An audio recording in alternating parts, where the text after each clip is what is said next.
కొంతమంది అయితే రేత్రి ఫోన్లు చేసి కూడా బెదిరిస్తున్నారని చెప్తున్నారు. బెదిరింపులకి, గూండాయుధానికి, చందాలకి, దందాలకి తావుండదు.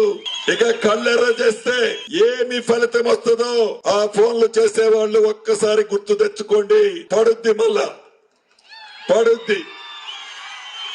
నీ బెదిరింపులకి ఇక్కడ భయపడే వాళ్ళు లేరు. కారు కోతలకు వస్తే 11వ తారీఖు వరకు ఏమి అనను, 11వ తారీఖు తర్వాత బొక్కలో వేపిస్తాను. భయపడరు. పోలీసు కూడా చెప్తున్నాను, భయపెట్టే వాళ్ళు ఎవరైనా ఉంటే అటువంటి వాళ్ళని చట్టరీత్యా ఉక్కు పాదంతో తొక్కాలని కూడా ఈ వేదిక మీద నుంచి ఆదేశిస్తున్నాను. మీ దౌర్జన్య కాండకి ఈ రోజుతో పులి స్టాప్ పెట్టబోతున్నారు ఈ మున్సిపల్ లో ఉన్న ప్రజలు. కాబట్టి చిన్న దానికి కూడా భయపడక్కర్లేదు. కొండంత మీ సీనన్న ఇక్కడున్నాడు. ఉన్నాడా? ఓకే కదా?